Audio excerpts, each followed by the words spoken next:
Hey kids, today is another day, let's see, of Disney's bedtime favorites.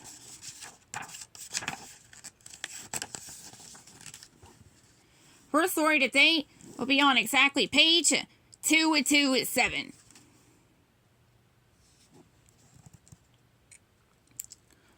Now, today's story is called The Aristocats, the Coziest Carriage.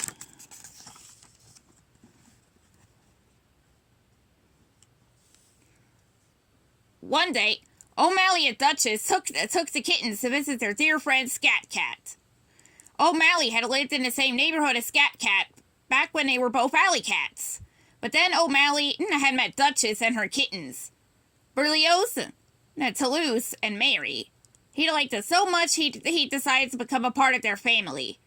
They all lived in a grand mansion with their owner, Madame Bonfamille. Even though he'd moved, O'Malley liked to go visit his old pals. Scat Cat lived in a junkyard in a broken-down carriage that had once been very grand. Now the spokes on the wheels were damaged, and there was an enormous hole in the roof.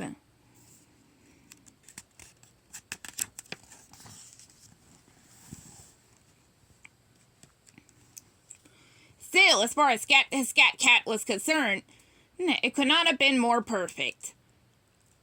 I feel free here, he told the kittens. I can come and go as I please, and when I stretch out on the cushions at night, I look up and there are stars twinkling back at me. The kittens had a grand time playing with Scat Cat in the junkyard, but when the sun went down, they were glad to return to the soft pillows, cozy blankets, and warm milk at Madame Bonfamille's. A few days later, Scat Cat appeared at Madame's doorstep. My carriage is missing, he explained to his friends. I went to the town to stretch my legs, and when I got back, poof, the carriage was gone. You will have to stay with us, said Duchess. I'm sure Madame would be delighted to have you as our guest. Oh, goody, the kittens cheered.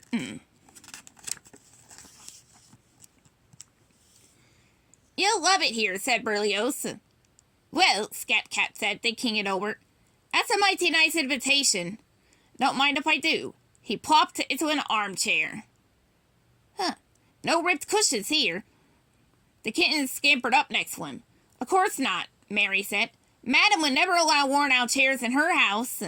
Only the best furniture will do. Scat Cat nodded. I guess everyone just has a different idea of what best is, little lady. Me, I prefer cushions with the stuffing coming out of them. But who knows? Maybe I'll get used to this. Would you like to paint with me? Toulouse asked. How about I play a little piano music? Offered Berlioz. Or you could sing with me, Mary offered. Now, children, Duchess said. Scat Cat just arrived. Let him settle in a bit.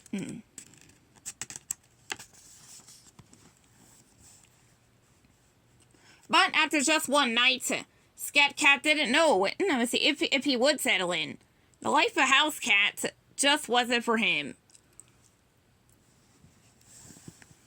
Everything at Madame Bonfamille's happened on a schedule. Meals were at 8 o'clock, noon, and 6 o'clock sharp.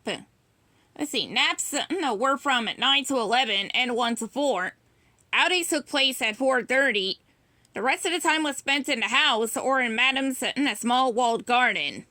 The old cat was used to coming and going as he pleased. Do you know what I miss most? Scat Cat said with a sigh. My old carriage. What I wouldn't give to be able to look up at the sky and count the twinkling stars I drift off to sleep on those lumpy, worn-out cushions. It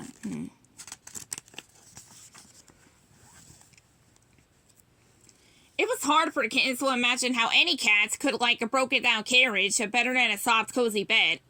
But that's what Scat Cat had come to love, and that was good enough for them. I just wish there was some way we could get that carriage back for him, Mary said. Maybe there is, Berlioz said with a grin. Follow me. He led the kittens to the drawing room where their mother was relaxing. Can we go to the carriage house, Mama? Berlioz asked. Well, their mother replied, you are supposed to be practicing your Italian this afternoon. But it's for a special surprise for Scat Cat, Toulouse said. All right then, Duchess said. Just for a while.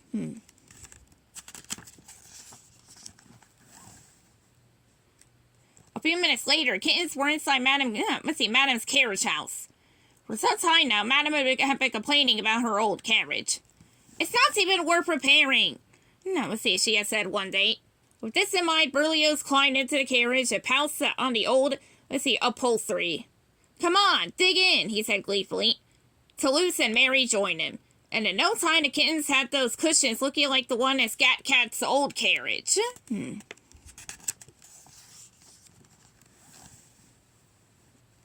See, don't forget the roof, Mary reminded her brothers. The kittens raced up to the top of the carriage, where they jumped and bounced.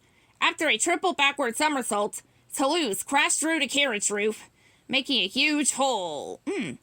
Hooray! Cheered Mary. Just then Madame walked in. She looked at the carriage. It looks worse than I remember. Take it away at once. That evening, the kittens got permission to take Scat Cat to the junkyard. I don't believe it, the Scat Cat exclaimed when they showed him his new home. It's even more turned up than my old carriage. It's perfect. How can I ever thank you? Just promise you'll come back to visit us again. Berlioz told him. And maybe have a little warm milk on hand when we come to see you. It's a deal, Scat Cat replied. The kittens visited with their friend until the moon began to rise. Then they waved goodbye, and headed home, to snuggle beneath their cozy blankets. In his new carriage, Scat Cat looked at the stars and smiled contentedly before drifting off to sleep. The end.